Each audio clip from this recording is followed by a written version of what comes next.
The lights are out in most of Goma. There is little water. The prison is an empty, garbage-strewn wasteland with its rusty front gate swinging wide open and a 3-foot hole punched through the back wall, letting loose 1,200 killers, rapists, rogue soldiers and other criminals. Now, rebel fighters are going house to house arresting people, many of whom have not been seen again by their families. "You say the littlest thing and they disappear you," said an unemployed man named Luke.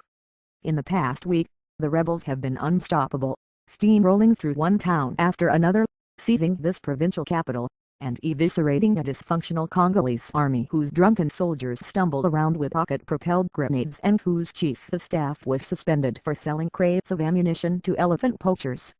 Riots are exploding across the country, in Bukavu, Butembo, Bunia, Kisangani and Kinshasa, the capital, 1,000 miles away.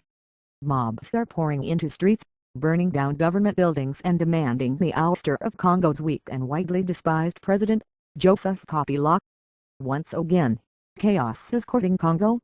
And one pressing question is, why, after all the billions of dollars spent on peacekeepers, the recent legislation passed on Capitol Hill to cut the link between the illicit mineral trade and insurrection, and all the aid money and diplomatic capital, is this vast nation in the heart of Africa descending to where it was more than 10 years ago when foreign armies and marauding rebels carved it into fees? "We haven't really touched the root cause," said Alois Teger, the director for the Pole Institute, the research institute in Goma. He said Congo's chronic instability is rooted in very local tensions over land, power and identity, especially along the Rwandan and Ugandan borders. "But no one wants to touch this because it's too complicated," he added.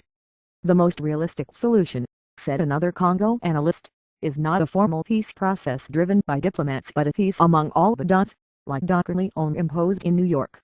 Congo's problems have been festering for years, wounds that never quite scabbed over. But last week there was new urgency after hundreds of rebel fighters, wearing rubber swamp boots and with belt federal machine guns slung across their backs, marched into Goma, the capital of North Kivu province and one of the country's most important cities. The rebels, called the M23, are a heavily armed paradox. On one hand, they are ruthless. Human rights groups have documented how they have slaughtered civilians, pulling confused villagers out of their huts in the middle of the night and shooting them in the head. On the other hand, the M23 are able administrators, seemingly far better than the Congolese government, evidenced by a visit in recent days to their stronghold, Rutshuru, a small town about 45 miles from Goma. In Rutshuru, there are none of those ubiquitous plastic bags twisted in the trees, like in so many other parts of Congo. The gravel roads have been swept clean and the government offices are spotless. Hand-painted signs read, "M23 Stop Corruption." The rebels even have green thumbs, planting thousands of trees in recent months to fight soil erosion. "We are not the rebellion," said Benjamin Mbanimpa, an electrical engineer, the bush fighter and now the top rebel administrator. "We are the revolution." Their aims, he said, were to overthrow the government and set up a more equitable, decentralized political system.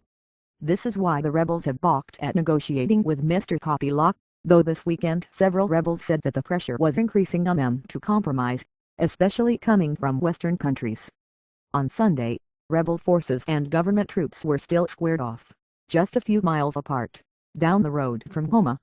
The M23 rebels are widely believed to be covertly supported by Rwanda, which has a long history of meddling in Congo, its neighbor blessed with gold, diamonds and other glittering mineral riches. The Rwandan government strenuously denied supplying weapons to the M23 or trying to annex eastern Congo. Rwanda has often denied any clandestine involvement in this country, only to have the denials later exposed as lies.